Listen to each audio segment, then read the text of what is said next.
એક રામાયણનો તમને પ્રસંગ કહું. સબરી એક ભીલની દીકરી, જાનવર જેવું જેનું જીવન, કોઈ વેદનું શાસ્ત્રનું કોઈ પુરાણનું કોઈ જ્ઞાન નહીં.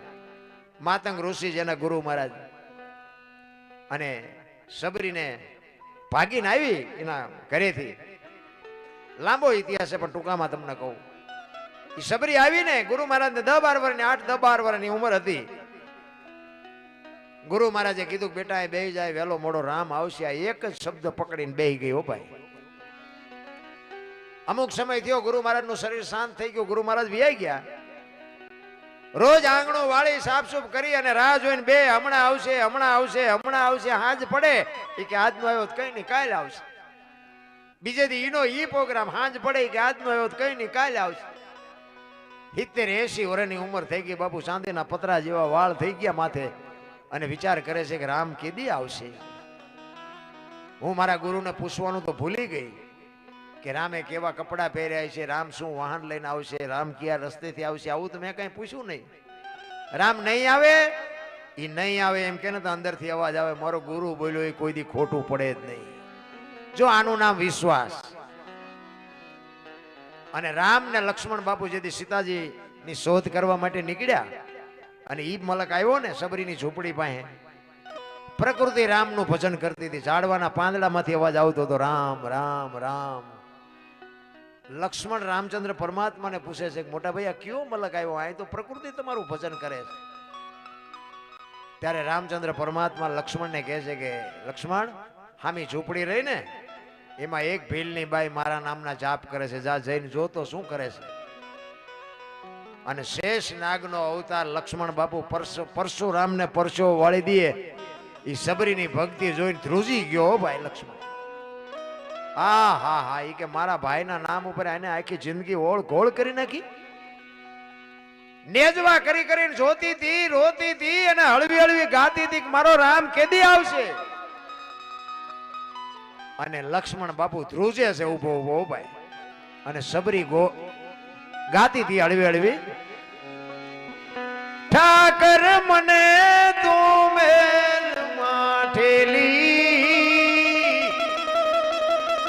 તું છો એ કાલનો બેલી, અમે તારા યાંગ કહેવાઈ, હવે બીજા કે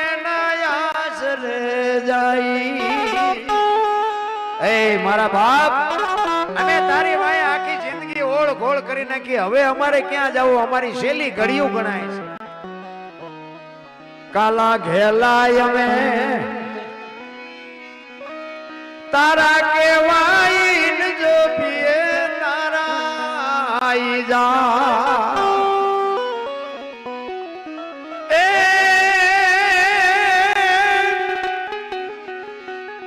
તારી હારે મારે જૂનો નાતો. આપણે બધાને છે પણ આપણે ભૂલી ગયા. સબરી કે છે મારે ને તારે તો જૂનો નાતો છે. આ તમે નું બેઠા છે નાતા વગર બેઠા છે.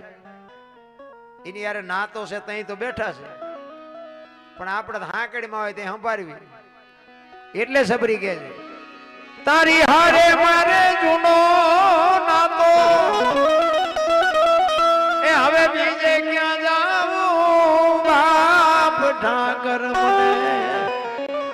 ઠાકર મને મેલ માઠેલી, તું છો એ કાલનો બેલી. અમે તો તારું અંગ છે. એક માણસનું શરીર હોય એમાં એકાદો હાથ નો હોય કે એકાદો પગ નો હોય કે એકાદી આંખ નો હોય તો કેવું શરીર ભૂંડું લાગે. એમ સબરી કહે છે અમે તો તારું અંગ છે, જો તું નહીં મળને તો તું ભૂંડો લાગી. અરે સબરીની બાપુ શું વેદના હશે તમે જોવો તો ખરા. અખિલ બ્રહ્માંડના માલિકને અહીંયા ધક્કો થાય. મધ દરિયામાં એ મારું વાણ પડ્યું છે ને થાય છે હાલાકનો. આ સંસારના સાગરમાં આપણા બધાના હોડા હાલ્યા જાય છે. ઈ તો જેનો બાપે ડ્રાઈવર મારો નાથ હોય ને એના કાંઠે ફૂગવાના. બાકી ઓલા કોરોનામાં કેટલાયના ગલોટિયા ખાઈ ગયા, કોઈએ નો બસાવ્યા બાપુ. એ તો જેનો હરિત રાજવે હશે ને એના કાંઠે પૂગવાના છે. મધ દરિયામાં એ મારું વાણ પડ્યું છે ને થાય છે હાલકડો.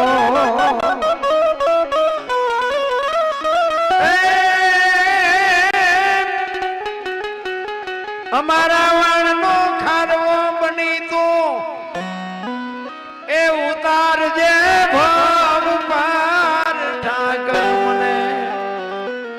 ઠાકર મને મેલમાં ઠેલી તું છો એ કાલનો બેલી. હરી જો તમારા મારા હોડાને જો હરી આંખશે ને તો જ કાંઠે પૂગવાના, બળથી કોઈના પૂગવાના નથી. રામ ચોધાર આંસુએ રડતી રડતી સબરી બાપુ ઈશ્વરને એવી અરજ કરે છે. લક્ષ્મણે અહીંયાથી હળી કાઢી રામચંદ્ર પરમાત્મા પાસે જઈને કહે છે કે હાલો હાલો ઓલી ડોશી હમણાં મરી જશે. અને ઈ રામચંદ્ર પરમાત્મા આવ્યા. સબરી બાપુ પાણી લેવાનું ભૂલી ગયા, આહુડાથી ભગવાનના પગ ધોઈ નાખ્યા. હો ભાઈ,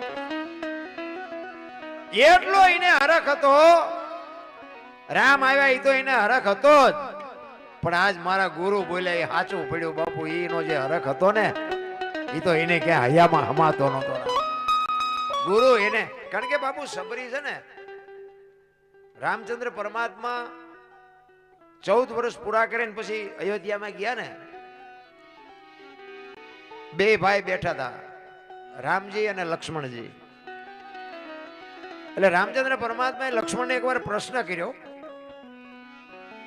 કે લક્ષ્મણ, આ 14 વર્ષ આપણે પૂરા કરીને આવ્યા ને પછી તે તું તારા મોઢા ઉપર કઈક ચિંતા હોય એવું મને લાગે છે.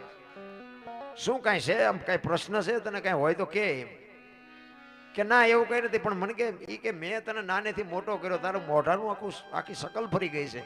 શું છે એ કે મોટા ભાઈ હા એક પ્રશ્ન તો મને મૂંઝવે છે. કે તો બોલ ને. એ કે આપણા બાપ દશરથ મહારાજ? તો કે હા. આપણા ગુરુ વશિષ્ઠ? તો કે હા. તમારી અને મારી માની ભક્તિમાં કોઈ કમી ખરી? કે ના, બે માની ભક્તિ એવી છે. તો કે 14 વર્ષ તમારી ભેગો હું રહ્યો, મેં કે સેવા કરવામાં તમારી ભૂલ કરેલી? તો કે ના, તે સેવા એવી કરી છે ભાઈ, કાંઈ ભૂલ છે જ નહીં તારી.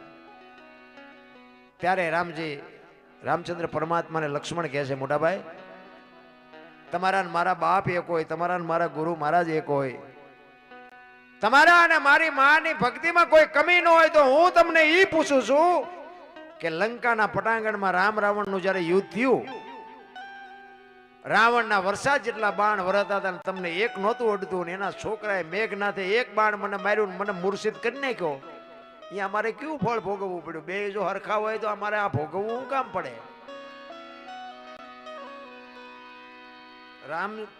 રામજી કે હા ઈ તે પૂછ્યું એ સારું કર્યું, નકર કે આ તને શંકાનું સમાધાન ન થાય. પછી રામચંદ્ર પરમાત્મા કહે છે કે આપણે 14 વર્ષ હાલતા થયા, વનવાસ મળ્યો, પછી હાલતા થયા તો કે જંગલમાં આશ્રમ આવ્યા હતા? તો કે હા આશ્રમ તો ઘણા આવ્યા હતા. સબરીનો આશ્રમ આવ્યો હોય તને ખબર છે? તો કે હા. તો કે એને આપણા આગતા સ્વાગતા કરી હતી? કે હા. બેસવા માટે ચાદડી પાથરી દીધી હતી, આસોપાલવના તોરણ બાંધ્યા હતા? તો કે જમવાની વ્યવસ્થા કરી હતી? કે હા મોટા ભાઈ, જંગલમાંથી બોર લઈ આવી હતી. તો કે મેં ખાધા હતા? હા મોટા ભાઈ, તમે તો ઠળિયા હોતા ખાઈ ગયા હતા. તો કે ત્યાં ખાધા હતા? અને અહીંયા બાપુ લક્ષ્મણને હબાકો આવ્યો. હો ભાઈ, એ કે 14 વર્ષમાં અહીંયા ભૂલ કરી ગયો. એ કહું તેથી રામચંદ્ર પરમાત્મા લક્ષ્મણને કહે છે દશરથ મહારાજને મૂકી અને મને જો બાપ કહેતો હોય, સુમિત્રાને મૂકી અને સીતાને માં કહેતો હોય, અયોધ્યા જેવું રાજ મૂકી અને તું મારી ભેગો જો રખડવાયો હોય તો હું તને ઈ પૂછું છું કે ભીલડીના હેઠા બોર ખાવામાં મને વાંધો નહોતો, તને હું ઘા વાગ્યા હતા દીદી? અને લાકડી પડે એમ પડ્યો ને. રામચંદ્ર પરમાત્માએ બાવડું ચાલીને ઉભો કર્યો કે તું લંકાના પટાંગણમાં બચ્યો ને, એ સબરીની ભક્તિનો પ્રતાપ છે. કે મોટા ભાઈ કેવી રીતે? ઈ કે મેં તને જે બોર આપ્યા તારી પાસે રાખ્યા હતા? કે ના, મેં તો ફેંકી દીધા. ઈ તે જે ફળને ફેંક્યા ને એને પક્ષીઓ લઈ જઈને દ્રોણાચલ પર્વત ઉપર જઈને ખાધા હતા ને, એનું બિયારણ વેરાણું હતું ને. વૈદરાજ સુસેન નામના વૈદે કીધું હતું કે દ્રોણાચલ પર્વત ઉપરથી સંજીવની લઈ આવી અને આના મોઢામાં ટીપા પાડો તો બેઠો થાય. આ સબરીની ભક્તિનો પ્રતાપ છે બાપુ. વાવો ક્યાંય ઉગે ક્યાંય એને ભજન કહેવાય. રામ સંતોએ ના પાડી દીધી કે ભાઈ તો ભરત જેવા હોવો જો. લક્ષ્મણના નામ ઉપર ચોકડી મારી દીધી. એક જ ભૂલ કરી એમાં. ભાઈ તો ભરત જેવા હોવો જોઈએ. બાપુ રામાયણમાં જો તમે સાંભળો, રામાયણમાં મહાપુરુષો એમ કે છે ભાઈ કેવા હોય કે ભરત જેવા. એટલે કે લક્ષ્મણ બાપુ 14 વર્ષ એને સ્ત્રી, નિંદ્રા અને અન્ન આ 3 વસ્તુને હેડ્યો નથી 14 વર્ષ સુધી. એને વિચાર નથી આવ્યો, ખાવાનો વિચાર નથી આવ્યો, બૈરાનો વિચાર નથી આવ્યો, કોઈ નિંદર નથી આવી 14 વર્ષ સુધી. એવું મહાપુરુષો કહે છે. કેવડી સેવા. આ એક ભૂલ કરીને બાપુ સંતોએ ના પાડી દીધી કે ભાઈમાં નો હાલે. આપણે શીમાં હાલવી? આપણે અખતરો કરી દો શીમાં હાલવી?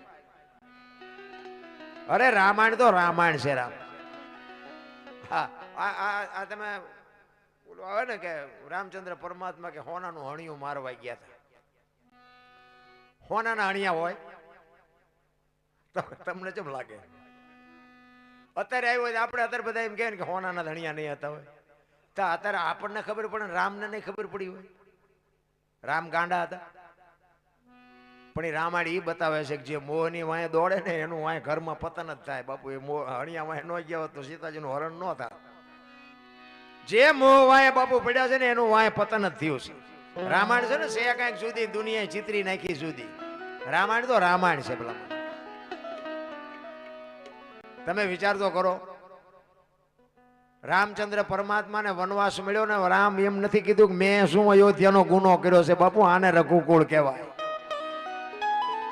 ને કે એટલું તો કહી શકે ને કે ભરત મારો ભાઈ છે, ભરતને ગાદી ભલે મળે, પણ મેં અયોધ્યાનું શું પૂંડું કર્યું? મને વનમાં કાઢો છો. નહીં બાપુ, મા બાપ જે કે કરવું પડે ને કરવું પડે. રામાયણ ઈ કે છે. અને તેથી બાપુ રામ કે રામની અરે લક્ષ્મણ કે મારે અયોધ્યા નથી જોતી. ભરત આવ્યો, ભરત કે મારે નથી અયોધ્યા જોતી. અયોધ્યાની ગાદી એટલે દશરથ તારો દરબાર, ઇન્દ્ર જેની આશા કરે, ભાઈઓ વિનાનું ભેંકાર, કડવું લાગે કાગડા. અયોધ્યાની ગાદી બાપુ એવી સ્વર્ગ જેવી હતી ને તો એ બાકસના ખોખા ઘોડે રખડતી હતી. કોઈ ધણી નહોતો. નોખી માયુના છોકરા પણ બાપુ અયોધ્યાની ગાદીનો કોઈ ધણી નહોતો. કેટલો ભાઈનો પ્રેમ હશે. આપણે ક્યાં જઈને વાત કરીએ? આપણે એમ થાય કે આ બધું ઘણું બધું છે, પણ આપણે એમ થાય ખાનારા નથી મળતા. નાખવું ક્યાં વાડમાં? ખાનારા તો હોવા જોઈએ ને. અમને તો બાપુ મહાપુરુષોની કૃપાથી ખૂબ મળ્યું છે. કાંઈ ચોપડી બોપડી જરૂર નથી પડતી. એમ નામ બધું હાલે છે, સાંભળે છે બધા. પણ તોય ગમે એવું પીરે છે ને તોય ભજીયા ખાઈને ભાગી જાય.